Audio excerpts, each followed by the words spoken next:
Good evening, everybody, and welcome to the last one of our creative gatherings around the broad theme of women's work as creative practice.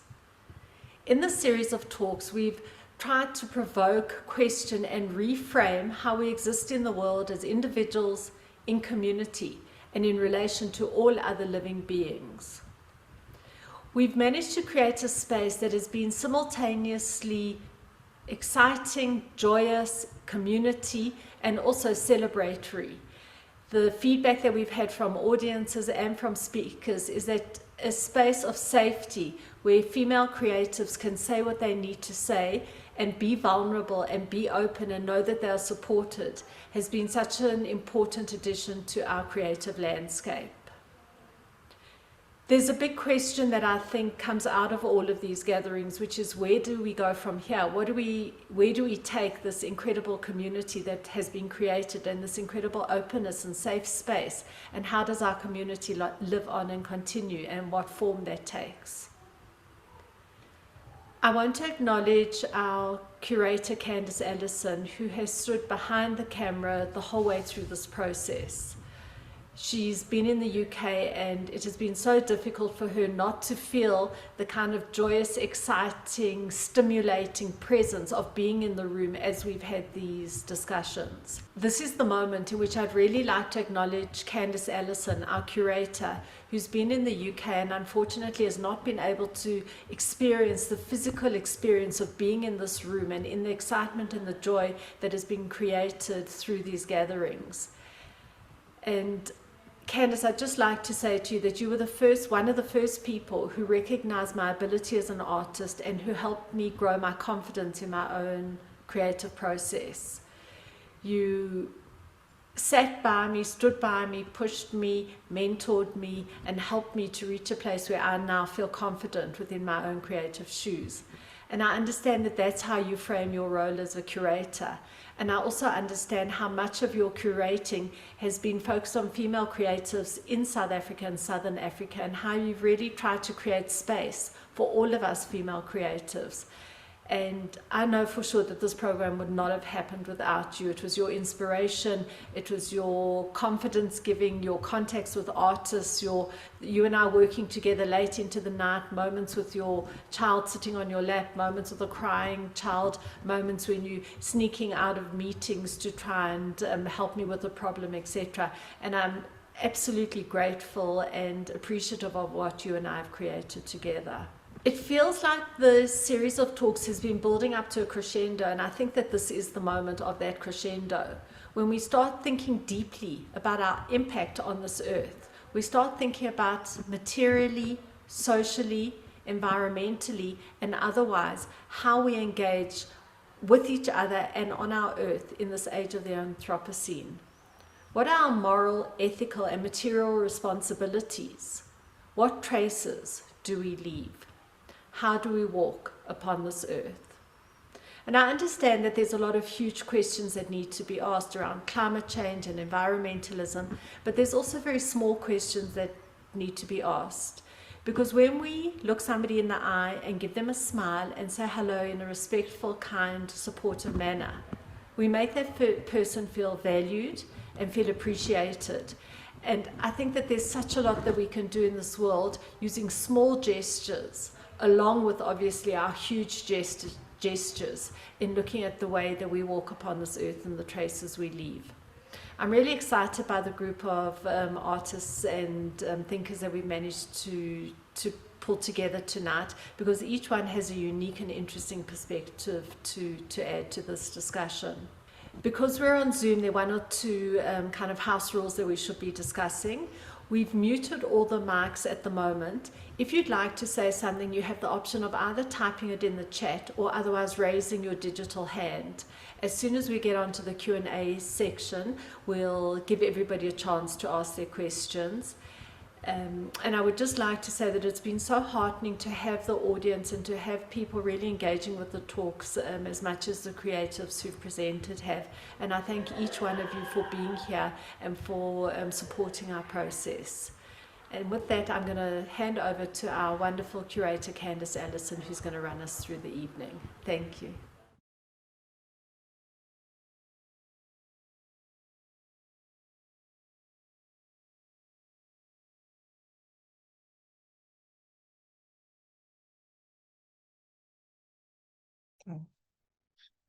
Um,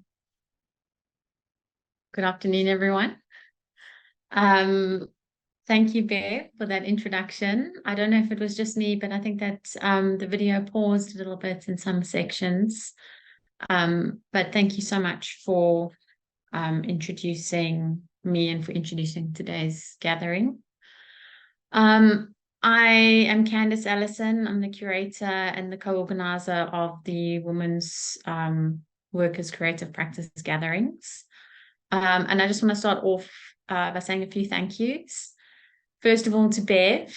Yeah, I mean, it's interesting, the reciprocity where you talk about me as a mentor in your artistic practice, and you have been a mentor to me as a wife and a new mother in my career.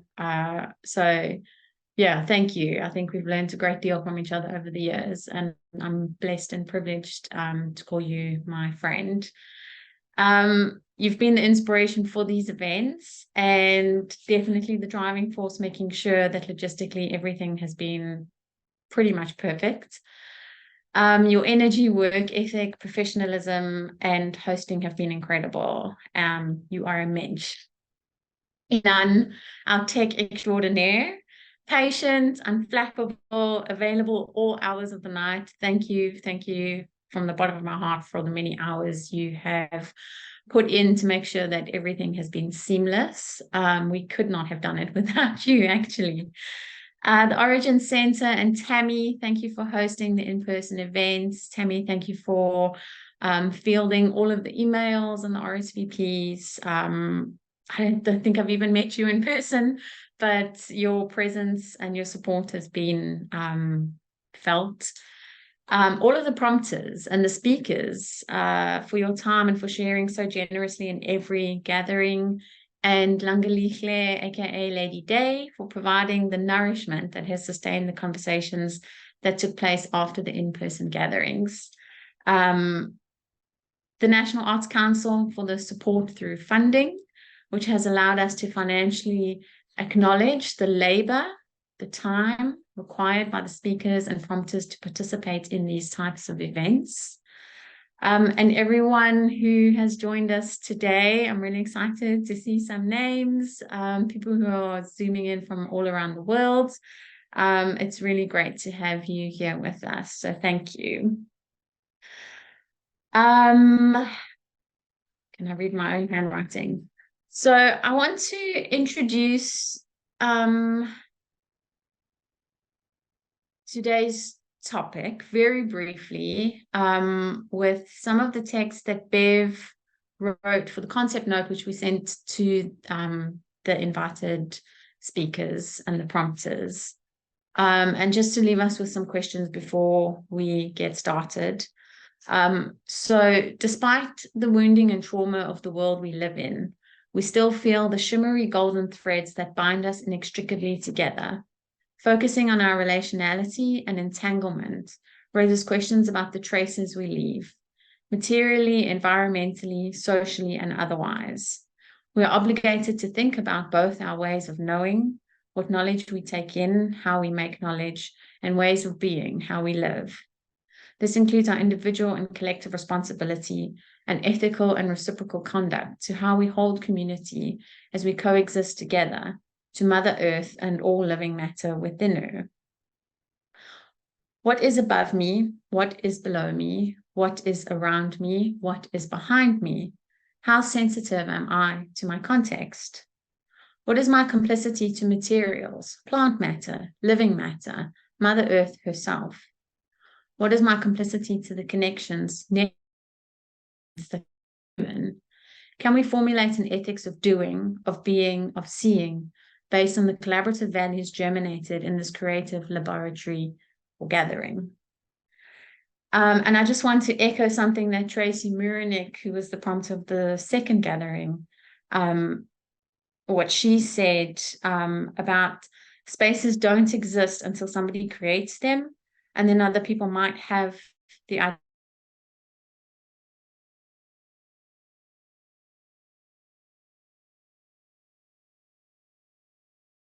that is what will happen with this little seed that we have planted.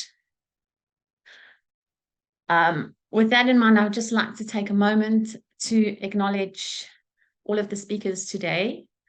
Almost every one of the speakers has been affected in the last week or 2 weeks by sickness or family stuff, and yet they've still managed to power through. Actually, Bev mentioned this earlier, so I'm channeling Bev's words, but also my sentiments. It just goes to show that you've still managed to get everything to us. And the speakers who can't be here today, I think in the spirit of care and nurturing that we want to create with the space, I'd like us to all hold them in our thoughts. And just, there's nothing.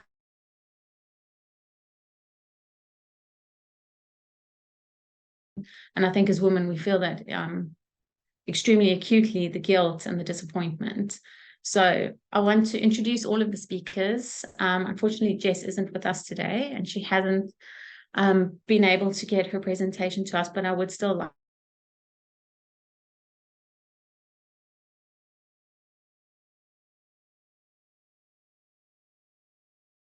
all the conversations, her presentation hopefully will be added. So our keynote today is Zayan Khan, who is a storyteller intrigued by the local urban and ecological environments and their entertainment.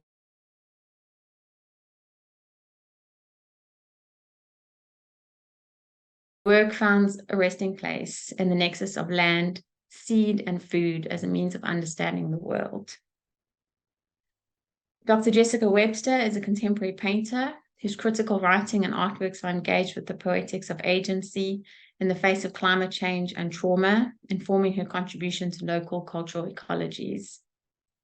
Ayo Makandal is an interdisciplinary artist whose practice is concerned with ecofeminist embodiments of process, entropy, urban ecology, and hybrid environments during a time of environmental shift. Meliswa Nziba is an architecture practitioner and researcher. She approaches architecture as the practice of manifesting the fantasy of people through space making, world building, mapping, alternate realities, and child play as analog modality. Langalihle Mthembu is a food researcher, music selector, and social entrepreneur. Through a gastronomy-centered approach and practice, she creates an intimate, accessible, and shared common ground that engages and experiments with food, sound, and visuals. And Dr. Megan Judge is an artist and lecturer at the Origin Center Association at the University of the Witwatersrand. She was a fellow at the Saatchi Chair in Science Communication and completed her PhD at WISER in the Oceanic Humanities for the Global South Project, where she focused on ocean-human relations and formulating an eco-social relational praxis for inquiry. I feel honored that you've all accepted the invitation to share your work with us and your practice. So I'm going to hand over to Ilan, who's going to press play on the presentations.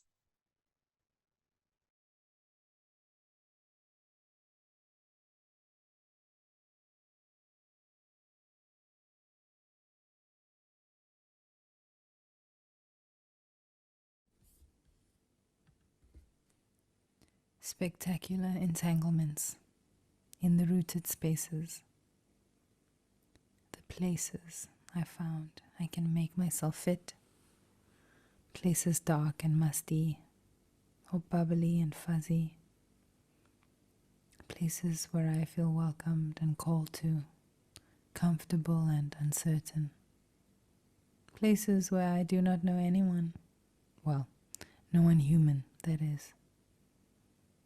And it has taken me years, and building on the lifetimes of others, to know what it is that I do, although certainly I still do not know. Except to walk the gentle and urgent path laid out for me.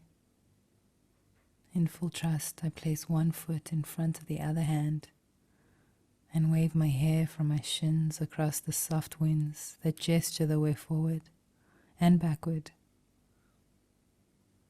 I move where stories call, the stories that do not live in hierarchy, the stories that get left behind. We go for the discarded, the settled and unsettled, where the knot is the deepest. The pieces of thread we cut long ago. I suffer many things in my physiological self. Hypermobility, which causes all this chronic pain. Trichotillomania, my old friend, depression. And neurodivergence that feels safer the older I get.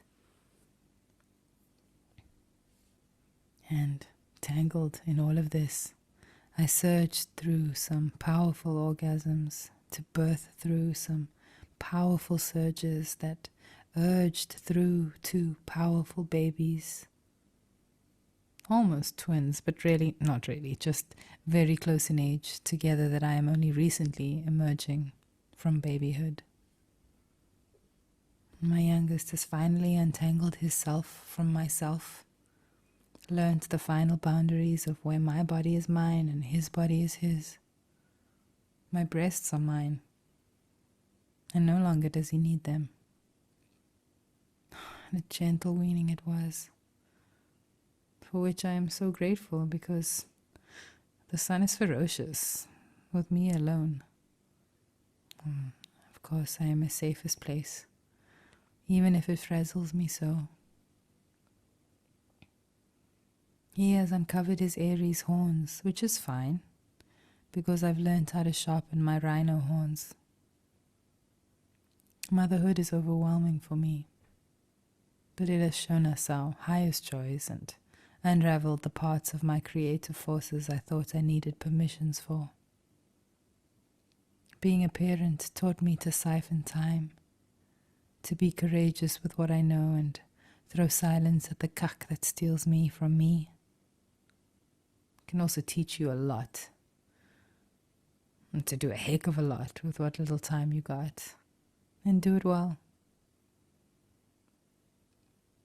I've learned to speak spirit thick, to wait for ecological permissions before making drastic decisions, to learn from material uprisings and deeply, deeply understand the traces we leave upon the earth. This is important not just for these lifetimes, but for the deep, deep time we cannot even comprehend. Some deep lifetimes. What if the clay bricks are built from the clays of forced removal sites, laid at the step of the school library? What will they look like in 100 years with millions of steps grooved into them? And indeed, the sculptures I form could potentially still be here in 1,000 years? What an overwhelm. It is why I refuse to fire them, maybe. Or it's an excuse to hold on to my old life filled with self-doubt, led by attention deficits.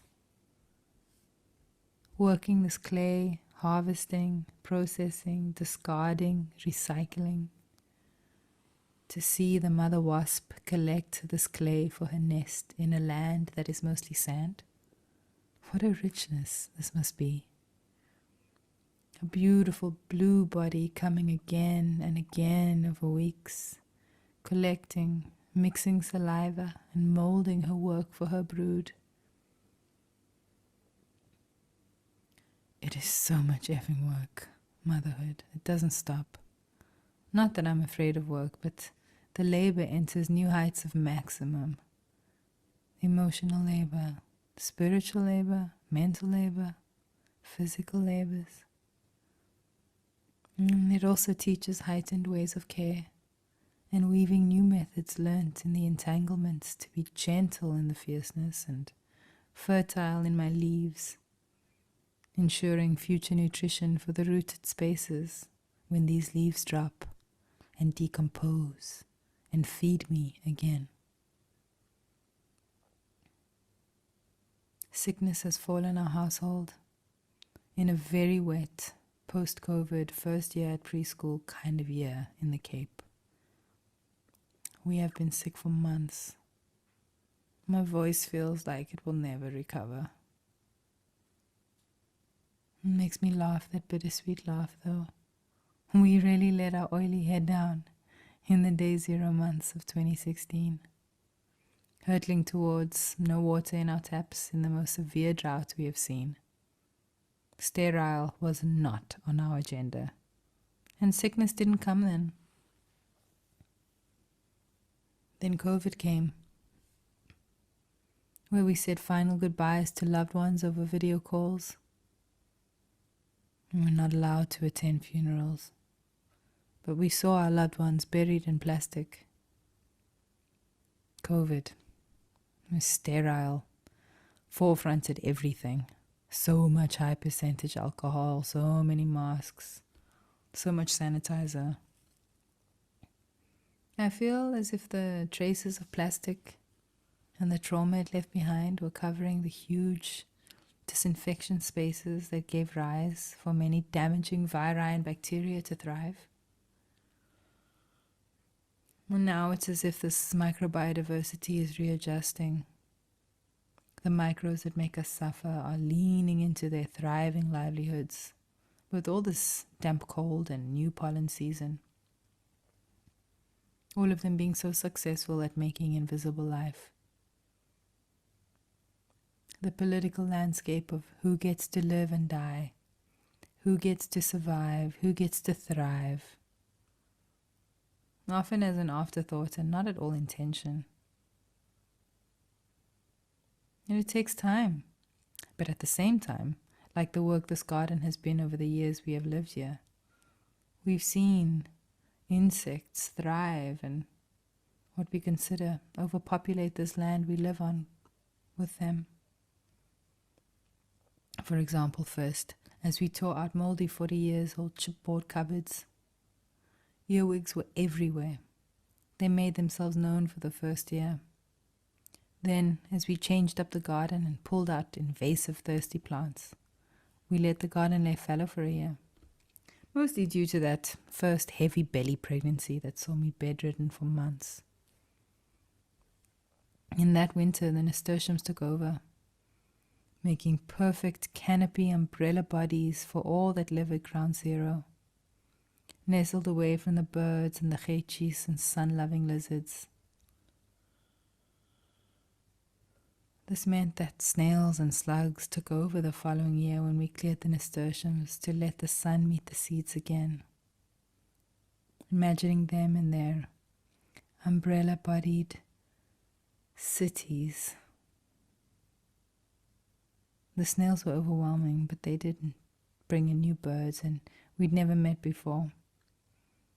And other bird lovers that came to investigate our peculiar space, like this kingfisher couple that stayed and played and waited for our compost pit to turn into a pond.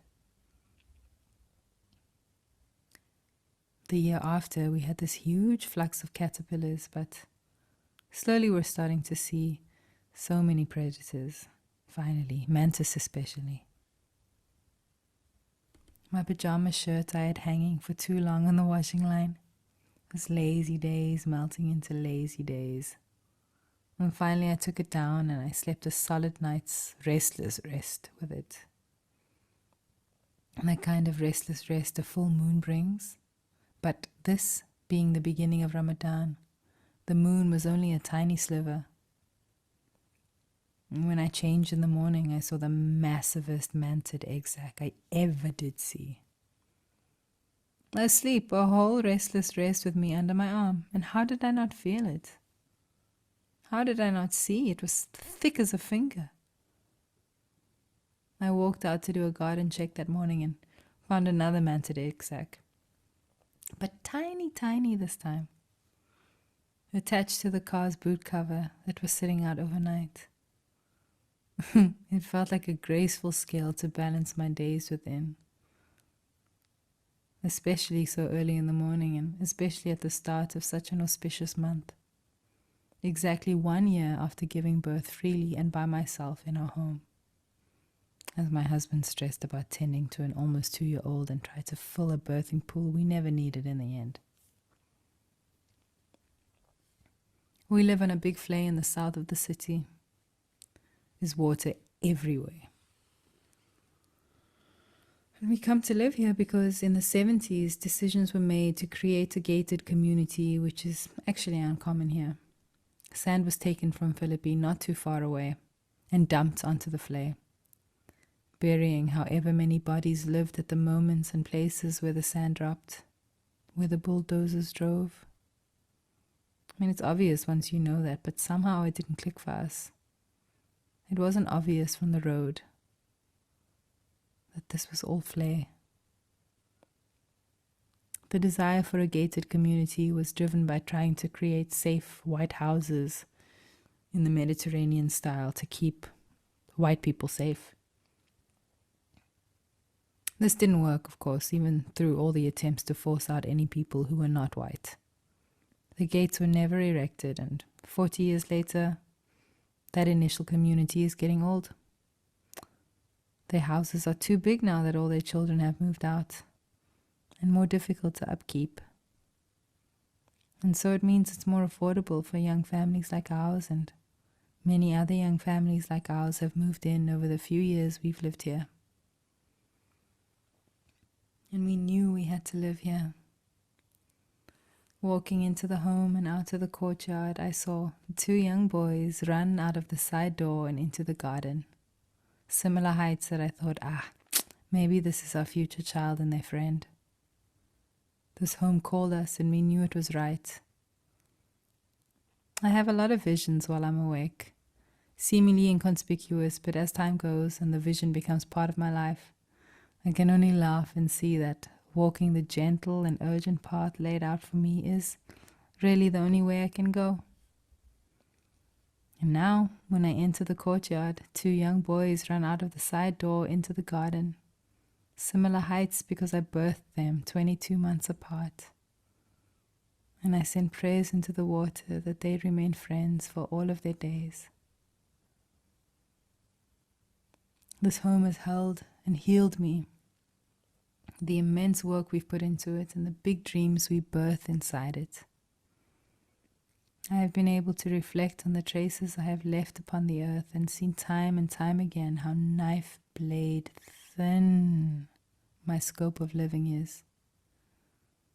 If I veer too far off, something will happen that hits me up and brings on my depression or knocks me into some kind of sensitivity that leaves me open to extra healing.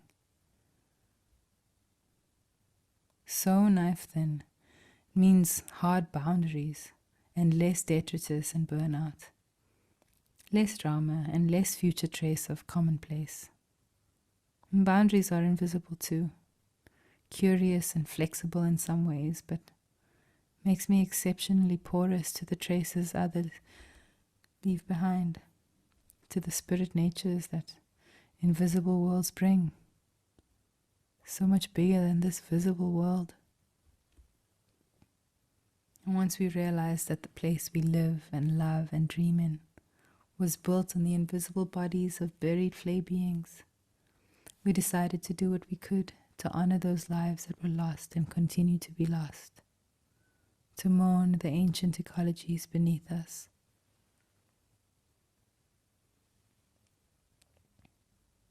We planted kierboma, whose taproots seek water and bring it up to the surface. We brought in river stones and carved out a stream that trickled through when it rained. And we did what we could to connect the water to the surface again. And we see the ways that everyone who uses our garden appreciates it too, like the pair of ducks who have just moved in. This is exactly a year after our beloved Auntie Macy dog passed away. Our youngest, oldest sister. A dog who grew up between my niece and nephew, but quickly pulled rank to our sisterhood and moved with me as my mahram, my graceful protector. Last year, exactly 1 month after Auntie Macy moved on as an ancestor, the most peculiar world opened up. A family of owls moved in. At first we thought it was 3, sat in the tree opposite our home. And then we saw the 4th, and oh my, 4 whole owls. But finally, we spotted Papa, spotted eagle owl in the tree alongside. They camouflage so well. They come alive at night, hunting and flying with the bats. The next morning they were in our courtyard, dozy and slightly nervous. 4 of them. Mama evidently with her feathery horns atop her head, and her round-headed, soft plumage owlets 3. And after some time, Papa became evident sat some ways away, in a tree next door, waiting for Mama. The parents left once the sun arrived fully, and the baby stayed in the courtyard nursery, resting throughout the day, gawky and awkward. Mama would arrive again as dusk fell, and everyone woke up to the night. Gawkiness gone and out to hunt. The owls came practically every morning for months. The parents stopped coming once we witnessed the owlings grow their adult feathers, until finally they stopped coming in the day and only came at night. Adults themselves, soft hoots and loud clanging talons on the roof. These traces of life and death life and dream space carve themselves into my experience of this world in this time, and resonate out of me to all who witness. It's a duty to accept and transform accordingly. Work is not just the content that I show, the reliable conditions that I know, the forms that I build, the jars that I fill. It's the offerings I make, the lives that I take, the curses that I break. There is so much, if not more, behind the scenes, in the in-betweens. The cracks are deeper than they are wide, and you tend not to see them if you zoom out far enough. The stories trickle and the stories shout, from the ochres to the plastics to the ashes. These marks and traces we leave upon the earth.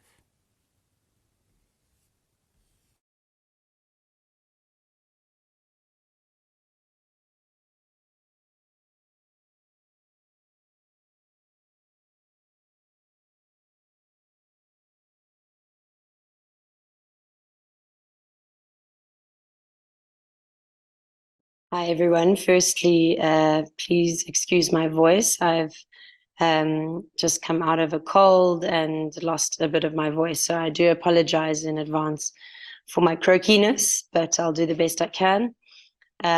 So for those of you who don't know me, my name is Yo McCandle, and I am an artist, researcher, and mother, born and based in Johannesburg, South Africa. I'd like to thank everyone for joining this evening and the cohort of speakers tonight, and for making this a generative talk for all of us. And of course, I'd like to thank Bev and Candice for curating these gatherings, and for the invitation to take part in this. I'm really honored. I'd also like to take the opportunity to acknowledge the place that I'm speaking from, the land that I'm speaking from, the soil, and all its people that have come before me, from which I work and speak from in practices of care. I'd also like to acknowledge my collaborators that I work with so often, that being the earth, soil, the plants that grow within it, fungi, and effective microorganisms specifically, that I work with so often in my practice. And I would also like to dedicate my practice to my children, who are possibly the largest traces I will leave behind on the earth. Um, so yes, thank you. So when I was invited to speak on the topic of the traces that we leave behind in relation to my art practice, I thought it was quite interesting because over the last few years, I have aimed to be a maker that leaves little to no trace behind. So to allow my work to dissolve or digest, and to be processed by other things, and not to remain static or rigid in its form. So I've always questioned and been curious and conscious of the waste that my work and art produces. Earlier in my career, I would use otherwise waste material and detritus generated from human activity, plastics, debris, and other organic matter or matter out of place, I'd like to describe it as, to catalyze a new life for these materials, and to arrange them in these immersive three-dimensional tactile drawings. I used to call them tactile drawings because they relate very much the language in my more traditional media of drawing.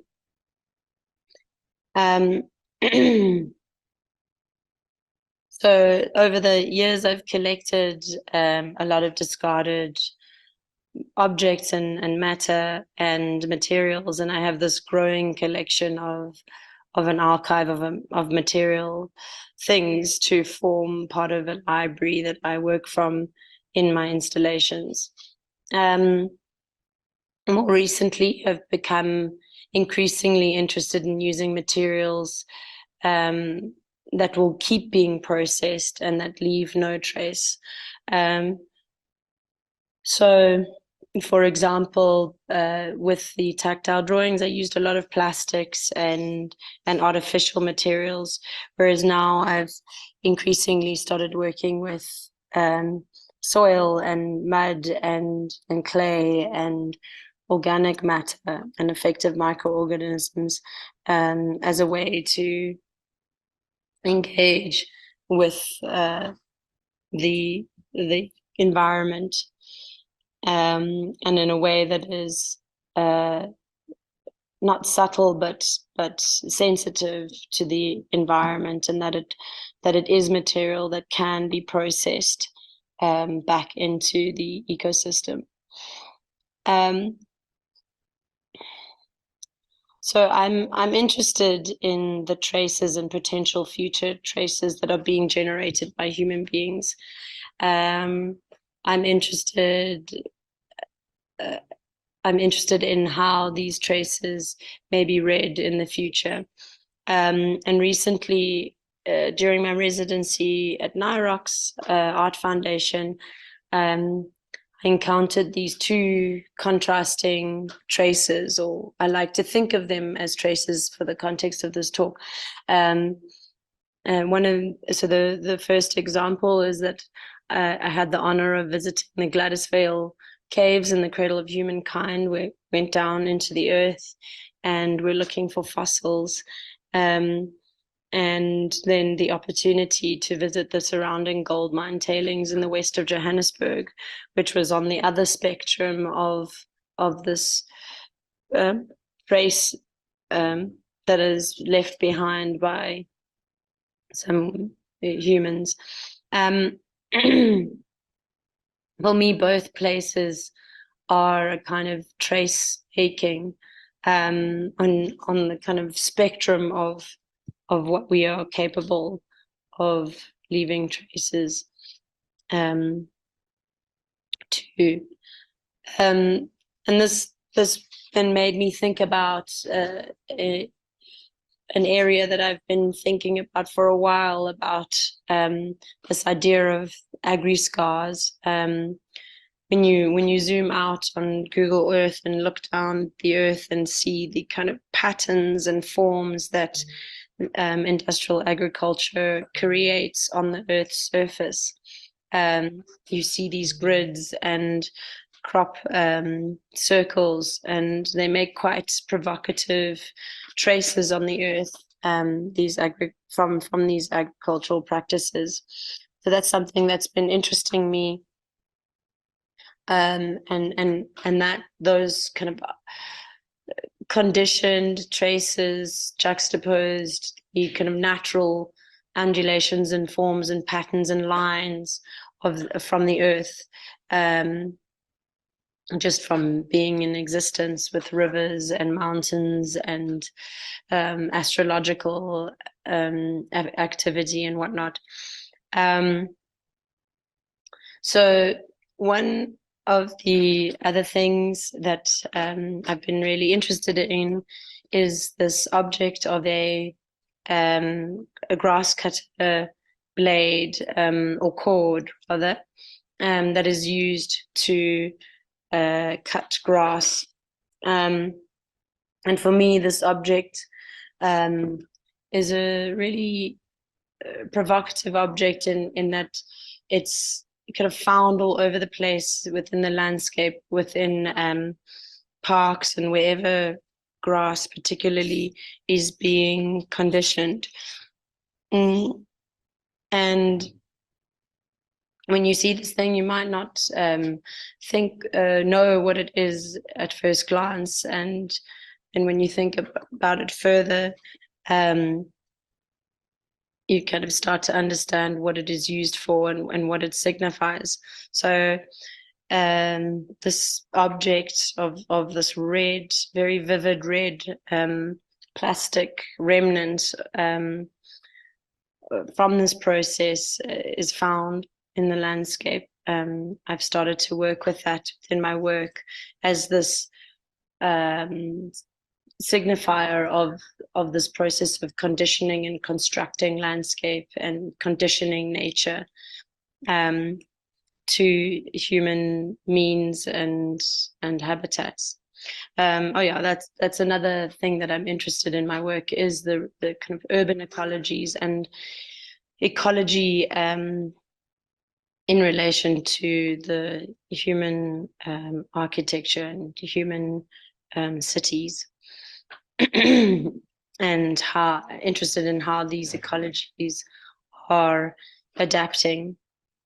So with these red remnants, I've been collecting them over time, and I've got this quite sizable collection of it now. And although I'm not quite sure what I'm going to do with it, with the actual physical object yet, it is something that I'm ruminating over as this contemporary trace that humans are leaving behind in the landscape. And then lastly, what I want to end off on is currently, recently over my NIROX residency, I've been, as I mentioned earlier, I've been working with EM, effective microorganisms. And when I arrived at the residency, I was confronted by a situation with the waterways where there's been a sewage spillage into the river, and that is then contaminating all the waterways. And because I've been working with EMs for a long time, excuse me, kind of having this response to environmental response to the waterways, and seemed the obvious thing to do while I was here. So I was thinking about how to make this into some kind of a art object or object to think with, and artistic gesture to make. And so I created these bokashi mud balls, what I call bokashi mud balls, or what is known as bokashi mud balls. And essentially what it is bokashi bran effective microorganisms with clay soil, and that solution is mixed together and then created into a mud ball. And I played with that a bit in its form, of what form it took, and then left that to cure for the white fungus to grow over it, which activates the kind of mycelium network in the ball, and then that ball is inserted into the waterways, and then it allows for a gradual and slow release of the effective microorganisms, which will digest the sludge in the waterways and effectively, hopefully, process that material in the water. So yeah, that is my kind of introduction in a nutshell. I look forward to responding to and chatting to everyone else in this evening's talk. So thank you very much. Over to the rest. Today I'll be discussing how I approach sight in my architectural practice that I define as child play as analog modeling.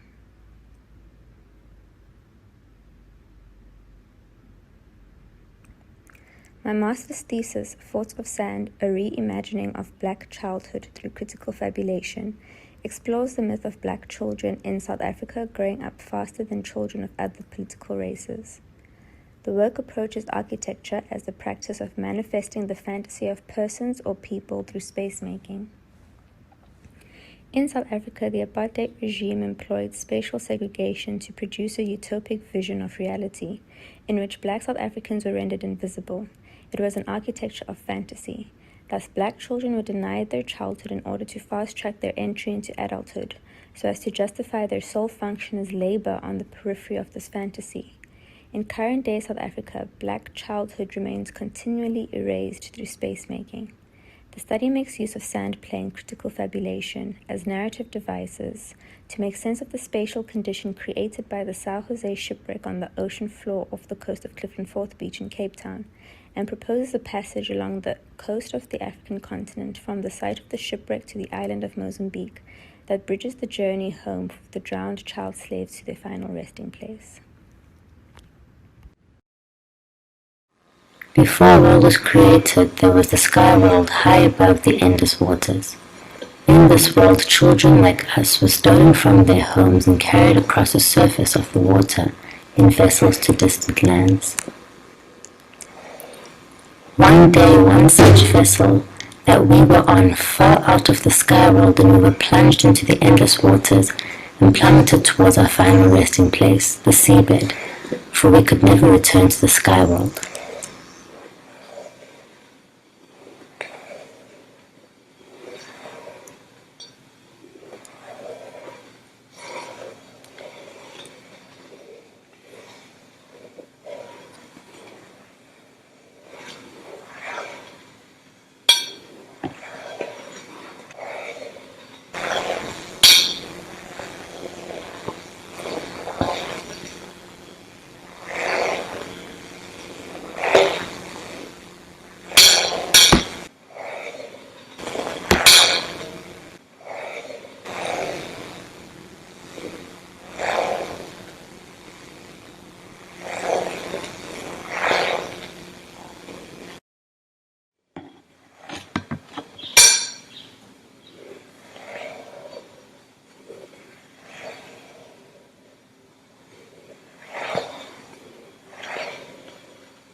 We knew that one day the people of the sky world would come looking for us, so we began to fortify our burial ground against those who would seek to desecrate it.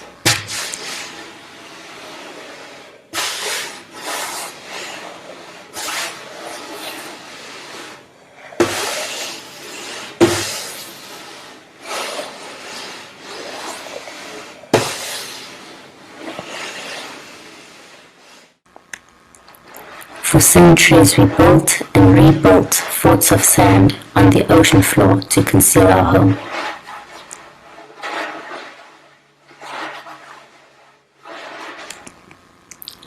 Although it has been plundered in recent times, we have succeeded in concealing the vast majority of our final resting place from intruders.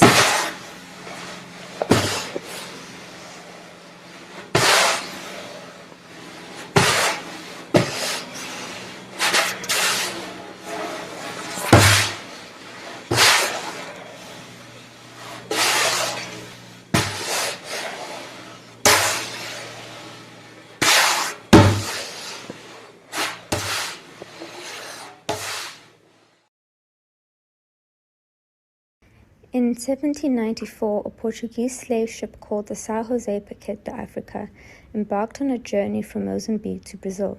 However, shortly before it was scheduled for a pit stop at the Cape of Good Hope, the ship struck rocks and sank.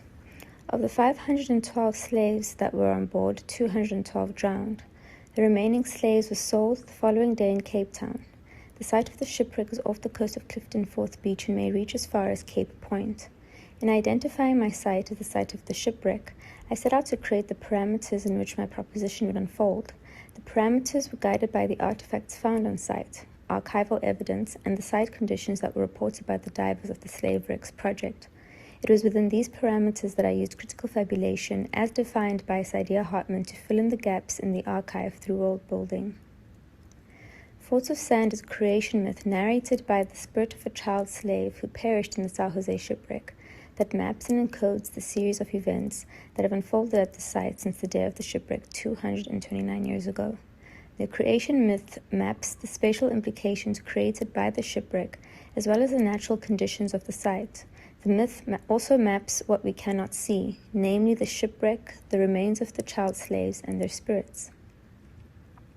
The São José shipwreck was discovered 54 meters off the coast of Clifton Fourth Beach in 2015 by the Slave Wrecks project. The artifacts that the divers found on site were an iron ballast, which is an indication that the cargo was human, as an iron ballast is used to offset the weight of human cargo in a ship. A portion of the ship's hull, a pulley block, and shackles, which were an indication of the human cargo was shackled. The archival documentation that they sourced to confirm that it was the São José was a document of sale of a slave and a manifest of the São José, a testimony of the shipwreck, and a treasure hunter's map from the 1980s. I modeled the site in a transparent container. I used playpen sand for the ocean and tap water for the ocean water. In the creation myth, I used copper pieces to represent the artifacts that were discovered on site. Additionally, I recreated the event of the shipwreck and the washing machine-like churning on the ocean bed through sand plane performance at the intimate scale. Here is an analysis of the screenshots taken at different intervals in the film. I mapped the impact of the shipwreck on the seafloor, the artifacts that were found falling to the seafloor, as they were the only remaining invisible components of the ship, the layers of sand that obscured the shipwreck over time, the hidden components of the ship that sometimes resurfaced, as in the case of the treasure hunters' mapping of the shipwreck in the 1980s, and the washing machine-like conditions on site that the divers reported. These conditions made it difficult to identify the artifacts and to extract them from site. In my narrative, I attributed these conditions to the spirits of the drowned child slaves protecting their final resting place by concealing it. I produced a phase section through the site of the shipwreck from all the data that I mapped, and I began to project my myth onto the site. The timeline spans over 200 years from the event of the shipwreck to current day. The section shows the found artifacts and how over time they've drifted and have at times been concealed within the ocean bed, and their eventual extraction from site by the Slave Wrecks project in 2015. The remains of the drowned child slaves and how they have disintegrated over time and in turn triggered the process of eutrophication in the narrative of the myth. The establishment of the Clifton Surf Nippers at Clifton Beach in 1970 and its current day presence, and the presence of the treasure hunters in the 1980s. I then introduced mycelium to the world that I had constructed to model the process of eutrophication, in which the remains of the drowned slave children become algal bloom that rose to the surface of the water at Clifton Fourth Beach. I mapped the mycelium as it formed on the surface of the water and projected it onto site.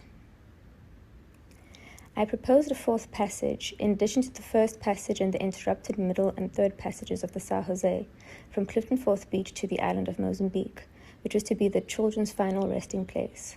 I used empirical data such as ocean current speeds and directions to make the way home for the children who had been reborn as algal bloom to drift on the surface of the water.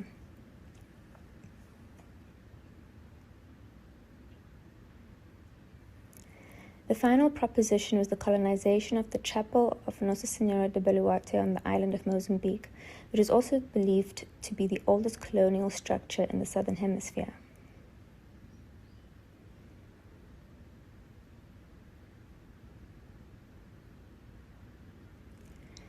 The point of departure in the study Ocean in a Box, a reimagining of demolition through analog modeling, is the final proposition in Forts of Sand, in which the proposed fourth passage culminates with the drowned child slaves whose spirits take on the physical form of algal bloom, feasting on the ruin of Chapel Nossa Senhora de Beluarte, which was built in 1522. The ruin is protected both from demolition and the natural process of decay, and is required by the law of the protection of Mozambican cultural patrimony to be secured and maintained. The protection of this and other such colonial structures become not only the protection of the structures, but of its fortifying, territorializing, and dispossessing paradigms as well. Due to its symbiotic and overlapping characteristics with algae, mycelium is used to model the projected growth of the algal bloom, as well as the passage that the algal bloom drifts along on the surface of the water, and the eventual colonization of the ruin by the algae, which is fantasized as the ruin returning to Earth and melting back into the landscape. The study is conceptualized as an experiment that seeks to identify the capacity of mycelium as an analog for algae in world building. I began by hypothesizing how the algae would colonize the ruin of the chapel. I then mapped the method and materials for the process of modeling the site of the ruin at the scale of 1 to 500 as a ritual choreography at the scale of 1 to 1, or the intimate scale.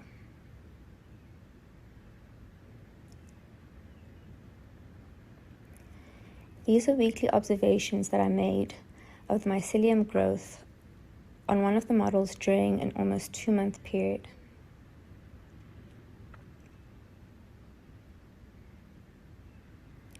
I then projected the results of the experiment onto the site and constructed drawings that mapped the colonization of the ruin in the narrative.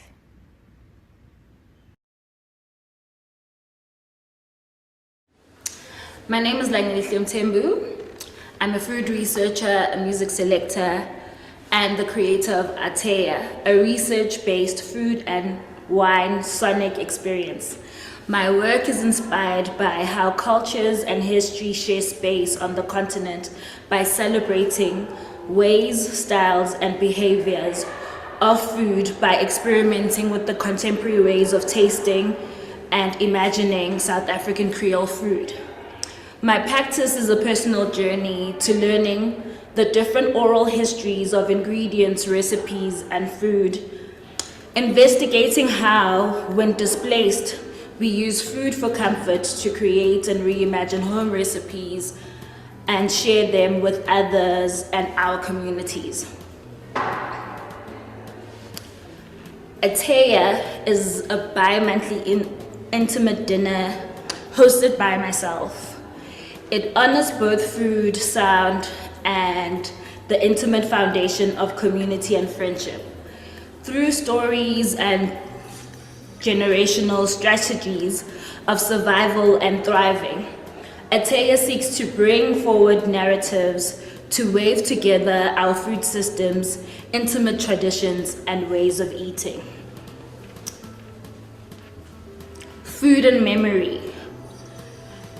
Food defines ordinary life and special occasions alike.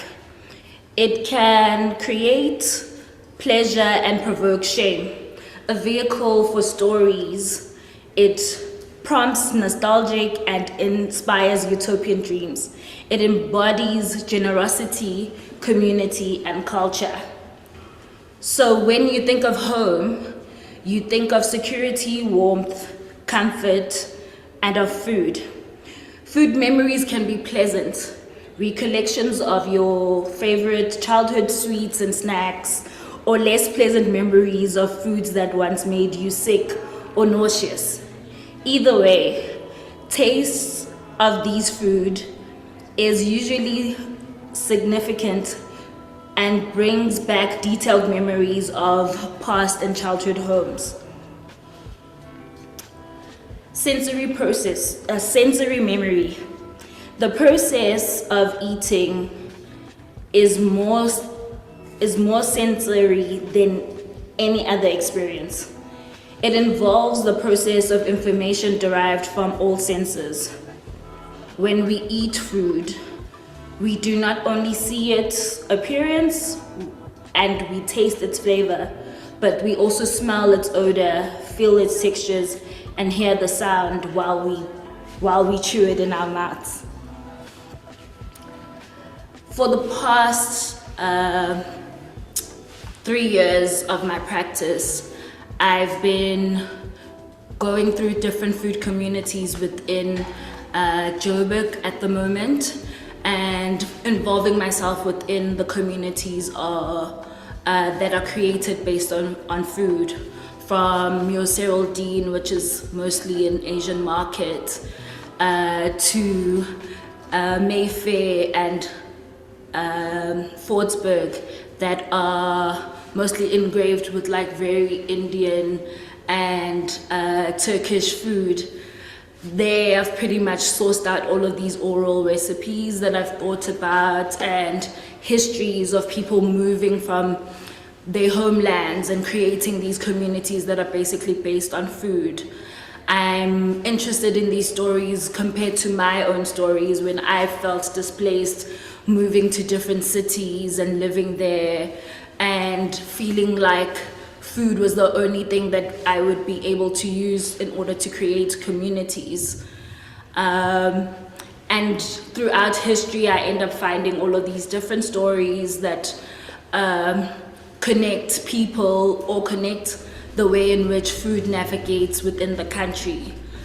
What started as a personal discovery for myself went into this whole different way of understanding ingredients and way of understanding relations of stories from other people that had the same feeling of displacement and the ways in which they were using food to find comfort. This year, I spent most of my year in Yeovil. And in Yeovil, it's this very diasporic area that has mostly West Africans that land in Yeovil. And my point of relation was from the story I read about how, because Vietnam and Senegal were both colonized by the French, Vietnam women married Senegalese soldiers and moved to Senegal with them. And in their own displacement, these women started making food, and that's how you find a lot of history within Senegal. I spent most of my time with women from Senegal that make food in Yeovil, and they've been pretty much changing stories with me and telling me their own stories, teaching me how to make all the original recipes from Senegal. This has pretty much been a continuous story for me to learn from, but also I'm finding myself finding ways in which I can use different ingredients from a different cultural perspective, which has been very beautiful. If you were here throughout the 3 weeks of this talk, you would have had a taste of all of my journeys throughout my practice. The hurricane does not roar in pentameters. Come you, Brathwaite. I begin my talk from a transmission point.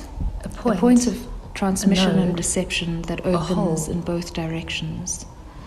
Receiving through the bandwidth that is expanding, a bandwidth where signal moves and communication occurs, but my perception of this bandwidth is expanding, and I'm receiving in this point, this node in space-time, this boat that is far enough away from land to have lost signal with it. In fact, at the point of signal disruption, where interruptions and intrusions become transmissions and sensory modes for perception. And this is a boat. This was a place. It was a place that is somewhere along the Agulhas current, moving up against so-called the Agulhas current as the current washes in one direction. And this boat is trying to move up the current to get to a destination far away from its departure point in the island of Mayotte, which is a part of the Comores, in the Western Indian Ocean, that's sort of nestled above Madagascar and off the east of the east coast of Africa. And the departure point was Cape Town. And I was on this boat, sailing up, working as crew on deck to try get voyage to Madagascar, which was the exchange that I managed to negotiate because I wanted to do research in Madagascar. But what I didn't expect was becoming more attuned to what I didn't yet know.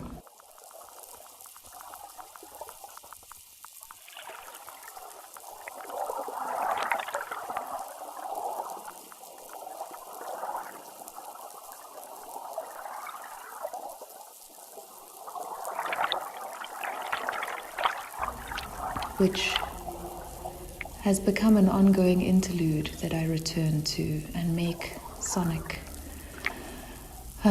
meaning from.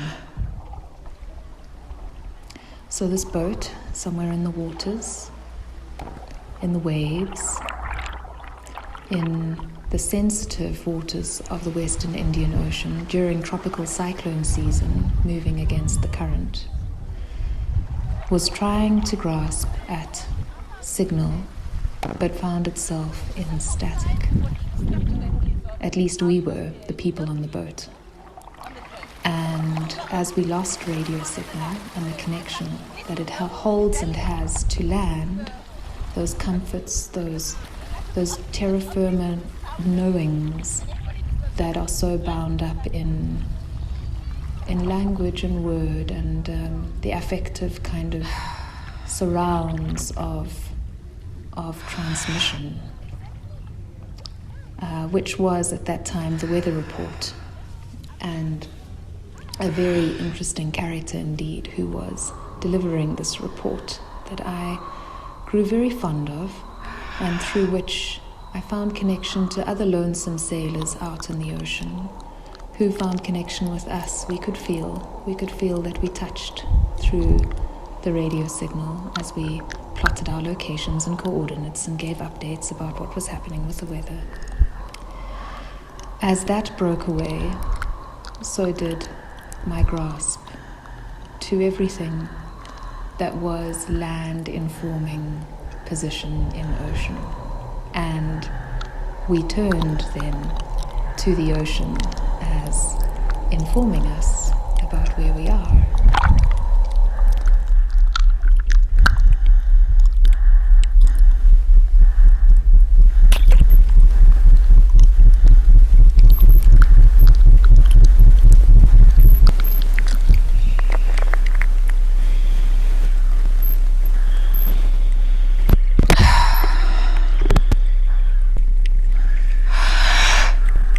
I began my PhD 3 months postpartum in a state of liquid mess.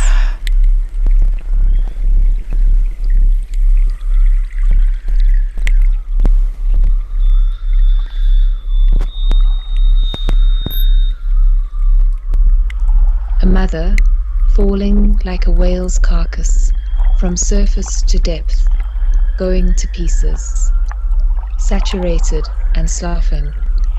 The petrification of tissues now in the stomachs of fish, crabs, amphipods, jawless hagfish. The mother's nutrients absorbing into and through their translucent skin. Then, filling the squirming, multi-segmented body sacs of polychaetes. She becomes multi, an array of creatures, some like brittle stars, who continue to feed on each other.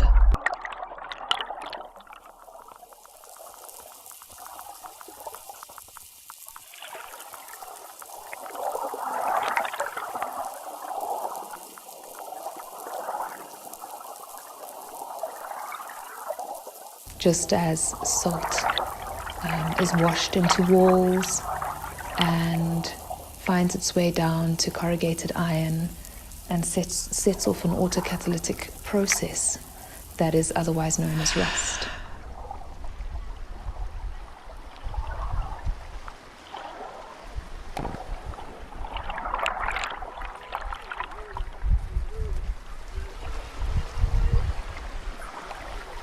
Submission is becoming weighted within vastness, being present without fight.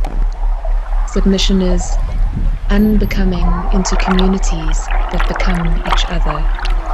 Submission is being edible, eaten and going to pieces, unbecoming millions of present parts, now outside of self, now inside of others.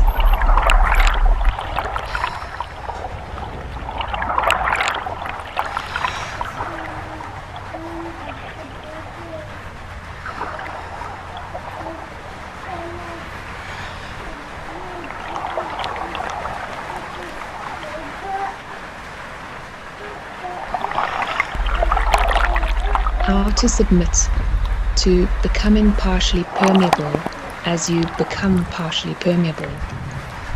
You host while also being hosted. Host and guest in a gulp.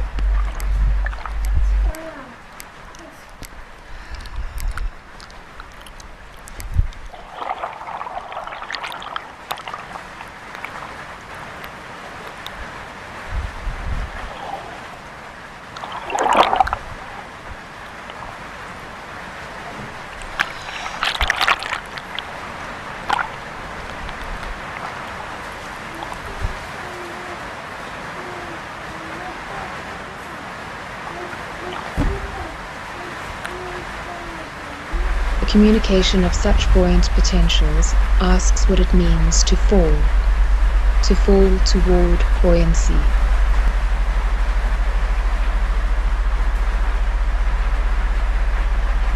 The question is waiting to be uttered. It haunts uncontainable and filling a jar.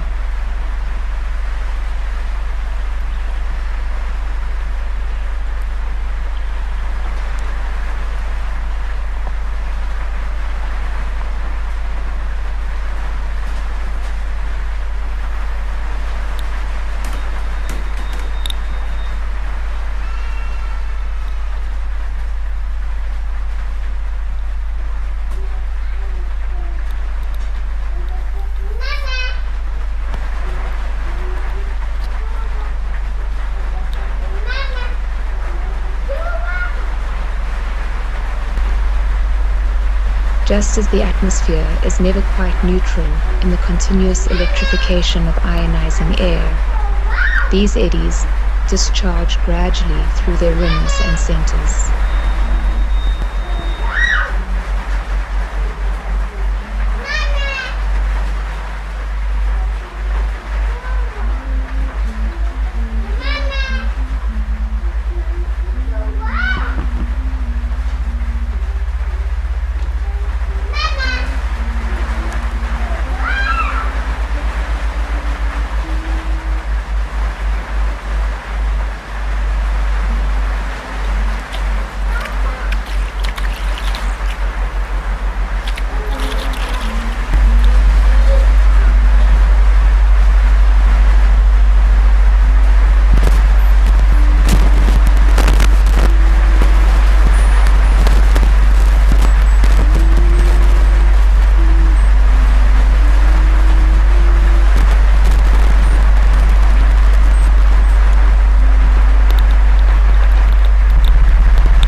Sure.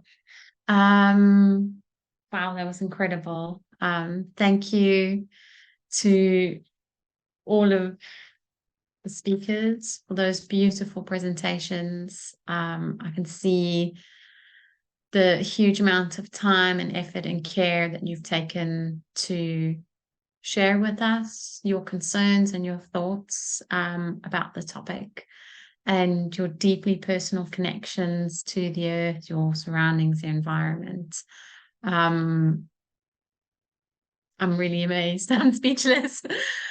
Thank you. Dave, you're nodding. I can see you. Thank you. And thank you again to everyone that's joined us today. I hope that you've, at whatever point that you've popped in, that you've been inspired by what you've seen. I'd like to open the floor to any questions. So yeah, as Bev and Ilan have said, if you have a question or if you just want to respond as well, that's also, we're completely open. This is an informal space, and this is a safe space for sharing. So please just raise your digital hand, and Ilan will unmute you. Bev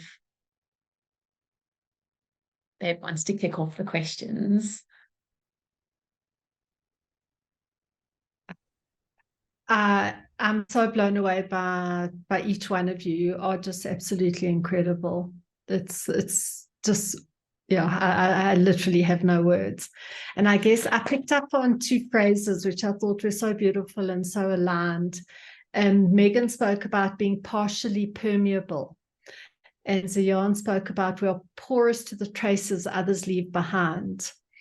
And those both spoke to me so much about the conversation we were having last week about motherhood, and about creative practice and about the earth around us and kind of how all these things entangle. And I mean, I'm looking at Io's face, and I'm looking at Zion, and I know what you guys went through to get these presentations to us. I know being sick, having sick children, trying to manage a job, a life, a career, relationships. It is so hard. And I actually just firstly want to say that you guys are superstars. Like, there are no other words to describe. I mean, I don't know why we have the superwoman complex, but flip, you are absolutely superstars. And that goes to each one of the speakers. Megan, your camera's not on. To Langa Lachle, who's grand passed away yesterday and still got the presentation to us, to Jess, who's had the most terrible, she's just had a really hard time and is here 100% with us through loss and death and sickness and whatever. So I thought I just wanted to ask you guys a little bit, like, can you describe what it's like being a creative and a mother and this relationship with the earth and the traces of everything around? Like, I think that people don't really know what we do. At 1:21 this morning, Zion is emailing me. So I'm kind of just opening that up. It would be nice to know.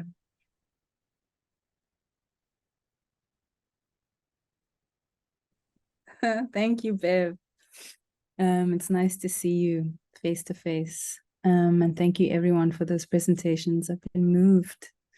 And to respond to that provocation, because we've been talking about it a lot lately, when you have to carve out a career for yourself in a way that you don't have a guidebook, or there's no corporate ladder that you climb, there's a lot of, there can be a lot of, what's the word, second guessing, and when you wonder if you're making the wrong decision. But because of that decision of committing to that path that has opened up before me, and the deep trust that I have for the process, I've been able to shirk away those deeper uncertainties and have a lot of support within my immediate family and my extended community. So it's really hard, but it's so fulfilling in so many ways that I think if I had made, different choices or safer choices, it would be a lot less rewarding and fulfilling, and the stories would not be as generative.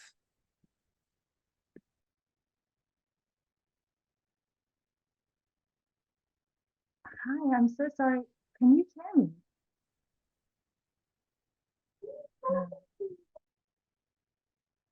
Very softly.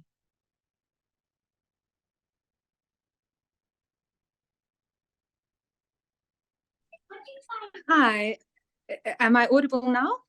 Yes. Okay, I'm Loud so and sorry clear. about that. And I've been trying to figure out how to turn my video on. I'm sorry, I'm not managing. I just wanted to say that I am here and that my video is off.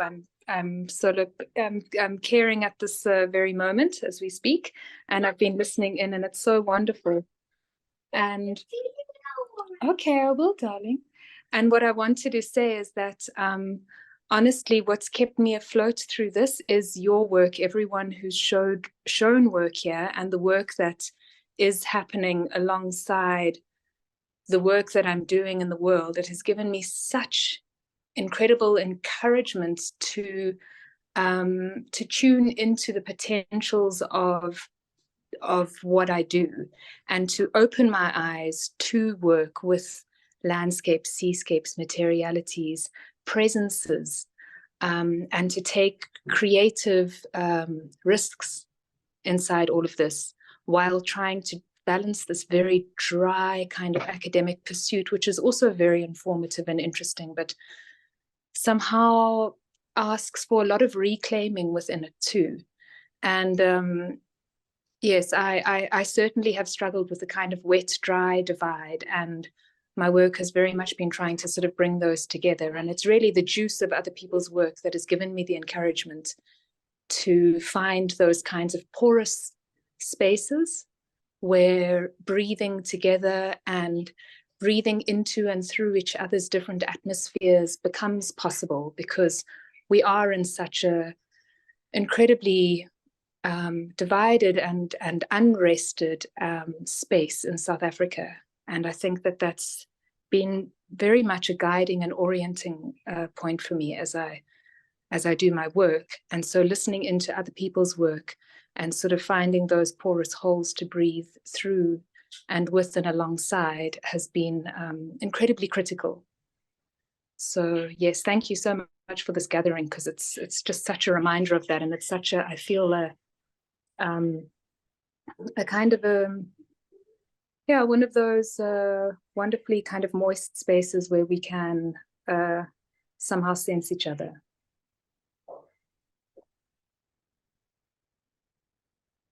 There you are. Thank you, Megan. Thank you, Megan. Thank you for There you asking. are. It's funny how I feel like my face was pinned onto your voice, and what you said, was so true and so beautiful, and I couldn't agree more to how that this gathering kind of affirms that space of breathing with and through each other. And yeah, I think, Bev, to respond to your question of how, I think it's also, as Diane was saying, like, I can't imagine myself doing anything different than to what we are doing together, and in these kind of multifaceted ways of being who we are in the world, you know, and mothering becomes a part of that, parenting and creating these beings that will be these profound, or maybe not profound, no, they're profound traces. Yeah, so thank you to everyone also, for this evening. Yeah, each presentation was, I'm quite also moved beyond words. I'm still kind of sitting with it here, and yeah, everybody's presentations were so beautifully made. Thank you so much for that. And what you're speaking through is also just profound and incredible. And yeah, it's remarkable that there is all of this present here together. Thank you.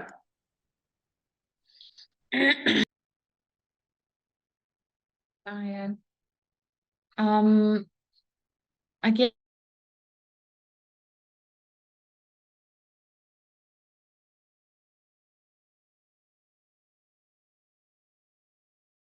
responsibility that we all carry, and maybe it's the privilege of responsibility as well. Maybe weight is, you know, one hand of it. On the other side, it's a joy and a privilege that you all seem to carry towards your families, your communities, the earth, both past and present. Melissa, I mean, I just thought it was so beautiful. Your project of honoring those who've come before us, and yeah, the way we think about as well the traces we leave and how they're going to impact those who come after us. So I just wonder if you could speak a little bit about that. I know the question is not clear. I'm leaving it open-ended for you to respond. Hi, everyone.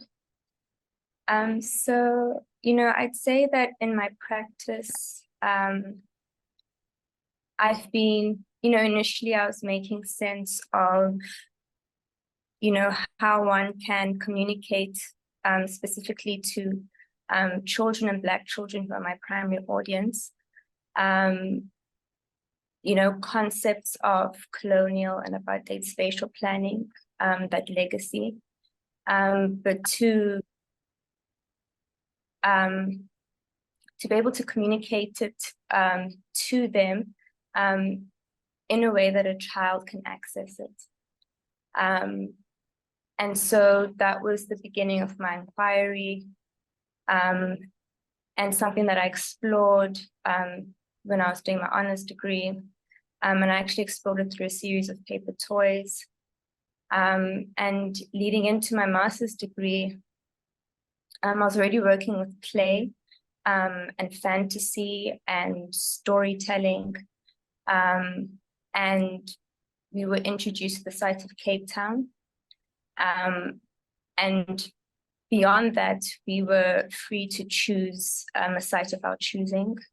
And in my desktop research, I came across the shipwreck, you know, or rather I came across an article that speaking about the discovery of the shipwreck in 2015. And from there, I began to make sense of mapping that spatial condition and using the architectural language to map that spatial condition, but also making sense of how one does that when there is a limited vocabulary in the discipline to map conditions like that. Yeah, I don't know if that I'm answering the question, but you know, that film, the clip that you saw in the presentation, I'd say that was the turning point in my practice, in working. Something I'd been struggling with at the time was being true to the site condition, and what that meant was also being true to the material condition of site. And I'd been working with sculptural forms to try and capture these different moments in the narrative.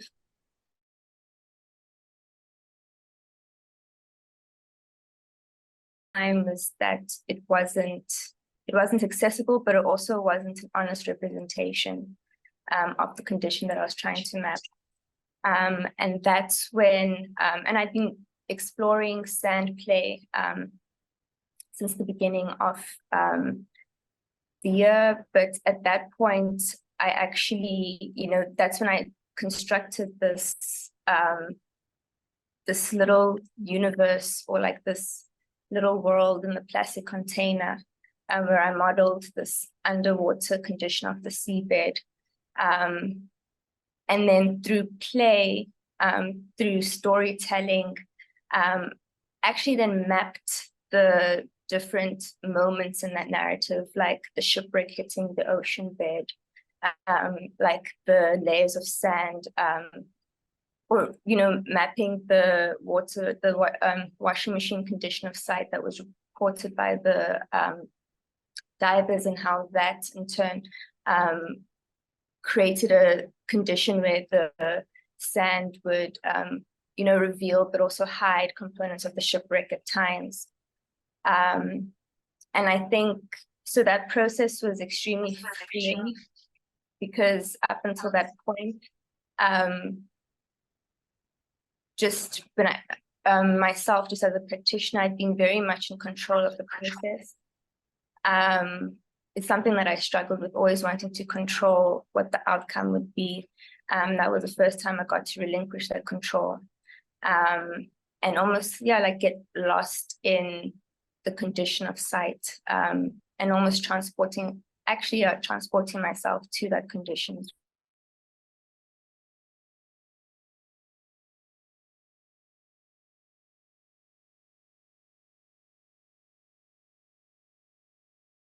Yeah, it's interesting what you're saying, the loss of control, and Zion, how you talk about the garden and it like rebelling, and you can't control what you do this year is going to the effect that it's going to have next year. And I'm just curious to know a bit more about how your garden is for you now. It's like the best time of year now.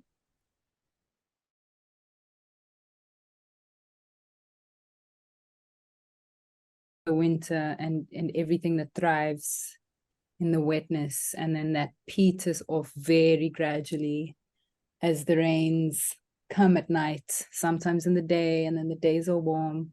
So everything is very green, and a lot of the flowers, it's blomseisoen now, so all the flowers are starting to come out. So there's these sparks of yellow and pink and purple and orange, and it's like masterful. But it's also a very, very sexy time. And there is a lot of nest building. And this has really become a bird sanctuary in as much as we are calling it in. Yeah, birds are building nests outside every window and in every possible space. And so I wonder what will be attracted to those eggs and babies and future possibilities. But it's been a very, very generative space, and this garden has been the saving grace of early motherhood, because it allowed me to work from home and be at home with babies, because they have a place that they can go even when it's raining. There's a place that they can go that's not in the house. And so the privilege and gift and hard work, but the privilege and gift of the space has been profound, and it's great fodder for, I'm very happy to die here. You mentioned that you mentioned everyone that uses your garden. I'm curious, do you mean, is that family and friends, or is it open to community? So it's everyone that lives in the space, and so, not just human. And it's a very biodiverse space. And because both my husband and I work in food, there's a lot of composting that's happening. But it is open to community in the sense that when I was pregnant, in pregnancies, I was very shocked at the silencing of traditional knowledge around pregnancy and birth, and particularly in terms of plant medicine.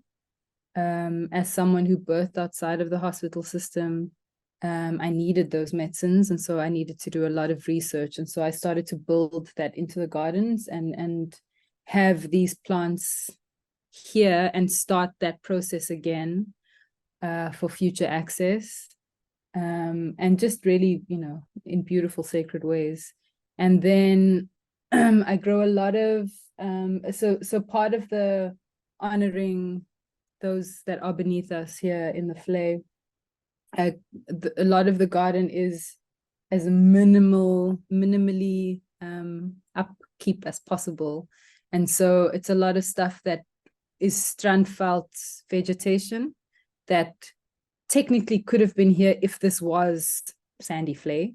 And a lot of those foods are edible, and a lot of those foods are medicinal. And so I do, I don't charge for it or anything, but I give out a lot of these plants, and people call on us if they need plants, especially for indigenous food stuff.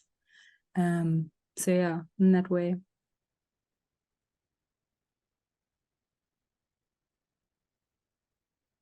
And I loved what you mentioned about kind of the garden in relation to mothering, or being pregnant, heavily pregnant, and needing that space. I can relate to that so much, and I think that really did turn my practice, especially because it was turning in the time that I was doing a master's and then fell pregnant unexpectedly, and that was quite a shock. And it brought me to the garden, and it brought me to this kind of process of composting. And yeah, it's changed. It changed my practice fundamentally, and just being in that space with your children, and generating that remembering and healing and stuff from the garden with the plants and the soil and stuff. Yeah, beautiful. Do you know, I'm sure you know, what is her name? Yvette Abrahams. Yeah. Just what you said about like the garden being a source of medicine and knowledge, and is also similarly what I'm trying to do too at home in the garden.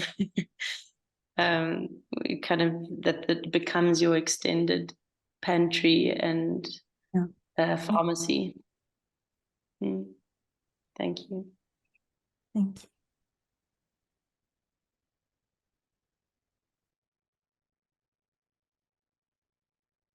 Could I chime in just a little second here? I'm going to have to sign off in a moment, but I just wanted to speak about the kind of noticing of scale, and also that was brought to our attention through all of the presentations, and especially through the sand in Beliswa's work. That kind of that sort of attention of scale that I think mothering makes you kind of alert to and come into an awareness of.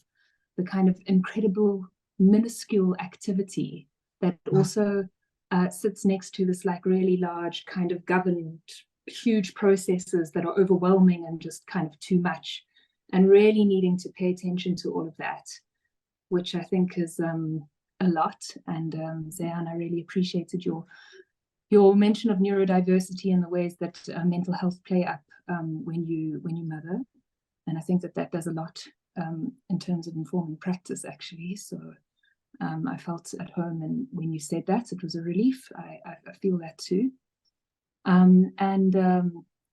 It's made me think about static as well, which is it's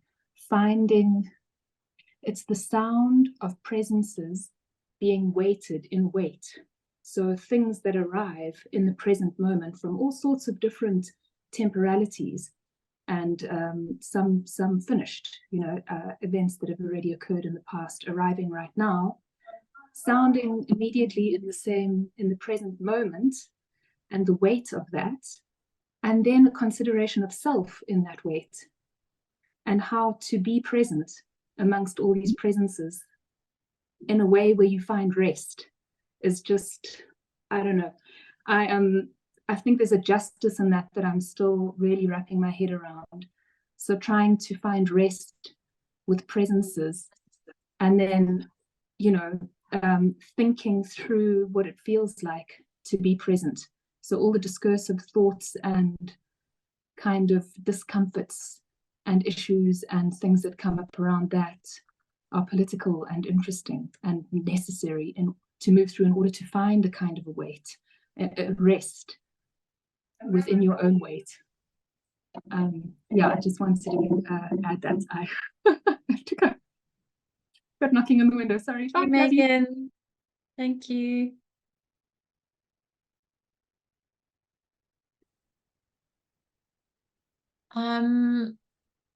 Candice, I've got a question, but unless anybody else wants to jump in. I'm very curious about Makandal saying that she's trying so hard to work in not leaving traces, because it's really interesting as an artist, what your job is to make, well, traditionally your job has been to make material objects, and then to try and not leave traces of that is really, really interesting. I mean, there obviously have been artists, you know, who've done land art and done really interesting things, but I found that concept, like, I sit with the materials, and the only way that I can justify to myself what I'm doing is if I'm using waste or scraps or something and trying to kind of refashion them and reuse them. But I just love what you're saying. So I'm not sure what my question is, but I would kind of wanted to explore that a bit more with you. Yeah, thanks, Bev. Yeah, I mean, I think especially, you know, my earlier work where I also similarly collected these waste matter, plastics often, and all of that, and also would create these installations where I felt also justified that I'm using these materials that would otherwise be thrown away and be wasteful to other people. I'm just collecting it and making other things out of it. And I suppose it's a kind of a conflict in where I'm at right now in my making, where I've had this urge and desire to make art or make work that won't have a trace, that it will be dissolved, it will be digested, it will be transformed into something else, and it will and obviously, you know, I was thinking about it just now with all the other talks, that I don't know if that idea of it leaving no trace is erroneous, because how is that even possible? You know, there will always be a remnant of, whether it's my hand or the material and matter being, you know, transformed and developed into something else. Nothing's not going to go away ever. It's always there. It's just transferred, and it, you know, whether it leaves its weight and presence and trace physically or energetically, or, you know, there's so much of it. It's it can never be gone. Nothing can ever be gone. But what I mean by that is that I am working with I mean, I guess I didn't really illustrate that for people in my presentation much. I realized that, and maybe that's because I'm not sure of what it is as a visual, as a kind of art work or art practice, in that I'm generating soil and I'm making mud balls that dissolve, and I'm, you know, and I'm working with grasses and plants and you know, in the gardens, or the grasses that I've been working with also will, you know, they do their thing. And so it's like, in a way, I myself as a maker want to dissolve out of that, and allow for the material to speak, and be what they need to be. But then again, the contradiction is that I am still making drawing, and I am still painting, and I love to do that. And it is a part of my practice that will stay. Yeah.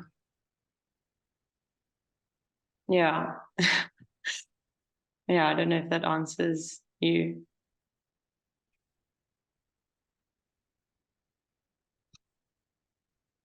You muted, Bev. Sorry, I just had a bit of a coughing fit, so I thought I should mute and take the camera off. But what it highlights to me, as we're all speaking, is how invested in process all the artists here are.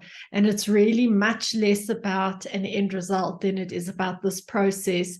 And in the process, it's about growing self, growing those around us, using that to learn about the world and about ourselves through process. And I think I've thought quite a lot through these talks about curatorial bias, because I wonder if we've selected artists who just like so fit in with like what our frame of minds are to speak, and or is it that this is representative of where our kind of women artists in Joburg and in South Africa are at the moment, that we're all dealing with the same issues. So, but anyway, again, no question there, just kind of a comment. It's very interesting that we are also invested in process and in transformation and in fluidity and in porous boundaries and in things that just keep on changing. And this thing about just being so entangled that you can't separate your children and you can't separate the rest of your life, and your making is just all part of, it's all just this entangled knot. Sorry, no question there. I'm a useless Q&A participant. No, I like that, Bev. You know, it sort of points to the kind of crux of where my creative explosions or releases or orgasms, as Zan put it, occurred in when I was doing my PhD, which was so dry. It's the feeling of not being able, of not existing within a language and not having expression within a language, you know, that, and then reckoning with that well within that is completely there and a hurricane and moving and got all sorts of activities, and finding release from that, you know, and again, you know, this work of finding the language. And, you know, I thought it was so beautiful, beautifully explored in this gathering here. And I especially loved trying to find a language for children, which I thought was really, really beautiful again in Melissa's work. So yeah, trying to shape language. And for me, that happens laterally inside each other's stomachs, through each other in as ethical and unethical ways as that sort of thing kind of occurs. But yeah, I really recognize that kind of hole and that pit that exists in a sort of a normal surface, and I recognize being within that and needing to express from that. And it's really nice to, in the lonesome sort of spaces of mothering specifically, to feel each other across distances in that, you know, through each other's work, or to find each other somehow. And I know that not everyone here is a mother, and also that mothering is not necessarily about sort of biological birth. So I mean that in quite an expansive way.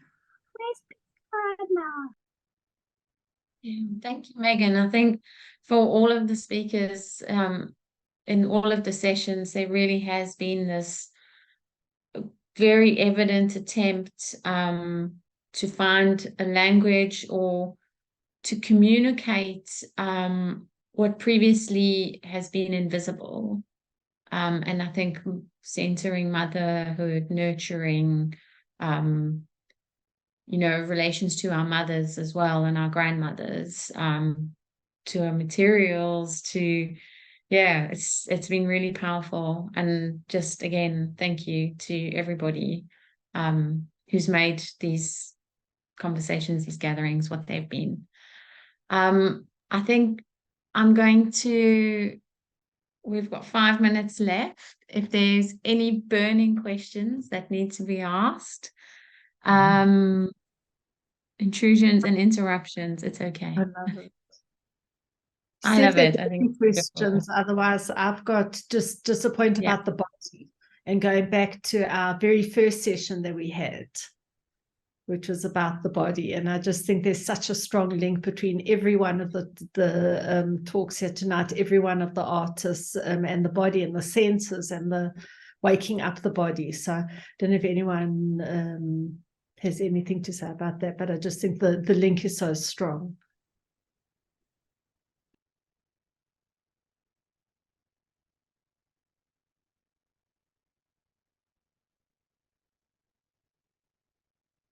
Well, then the senses, the sounds, the hearing, the smell, the taste of food, the looking at, the way Zian filmed from the top, and you're looking at these plants and materials in this way, which is so granular, and the way we had to use our hearing to listen to Megan's speech and Melissa's, the way everything moved, and just like there's no doubt that these are conversations that are happening in our body in a way that goes way beyond what our intellect is. And Megan keeps on talking. It's all these connections which kind of sit between us, the networks of connections that we keep on talking about. Okay, I'm not interrupting anymore now, sorry. Yeah, thank you. If anyone, Maria, your hand is raised, darling. Hi, good evening, everybody. I'm not going to put on my video, but I have a question which kind of brings it back to this last presentation. And just to give you a little bit of background, I am quite divorced from experiencing the practices that have been presented today.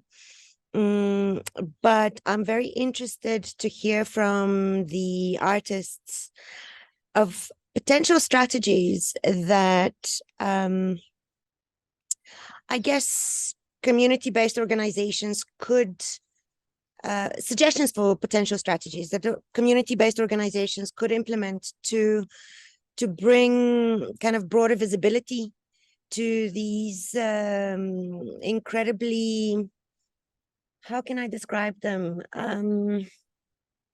Sensory, gestural practices that have been presented that kind of leave marks, that have marks morphed into something else. Could you I don't know, through your experience in presenting your work, what would you suggest? Thank you. Hi, Maria. I think the format of a workshop, workshopping is a really great strategy for connecting people to what you working with and thinking through, and giving them an experience of what that is. And I mean, I think a lot of us do that, workshops where people have an opportunity to make with you, and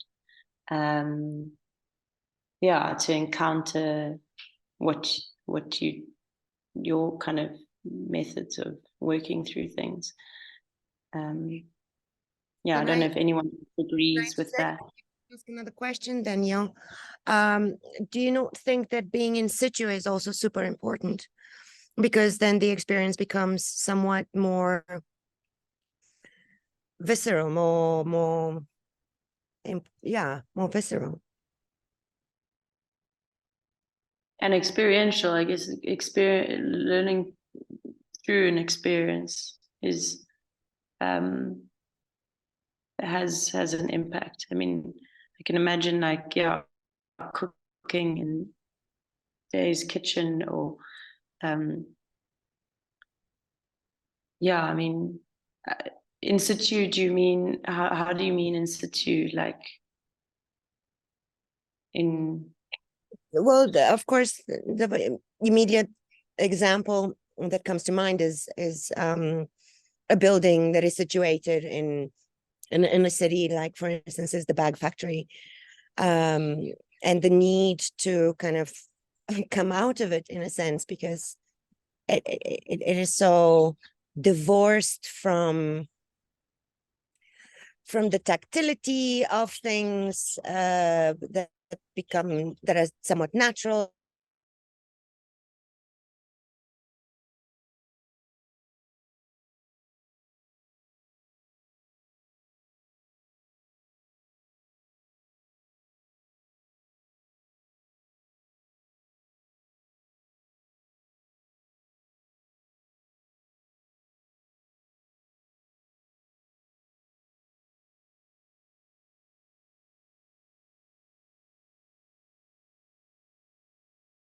Explored, and we like, I mean, I felt like we were transported, you know, and life is that you are in the inner city building, and not everyone can go out into the spaces where, you know, you would find these things. But it was just such a beautiful moment, and it's something I've held on to since then. And actually, this is why we invited you. It's been years and years. But yeah, and just something like that, a show and tell, and to experience everything that you were talking about. I thought it was very powerful. So yeah. What Thanks. did you've done since then? But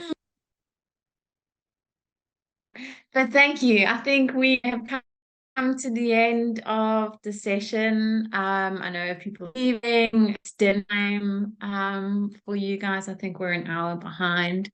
But yeah, I think that there's one last video to play. So thank you again to everybody.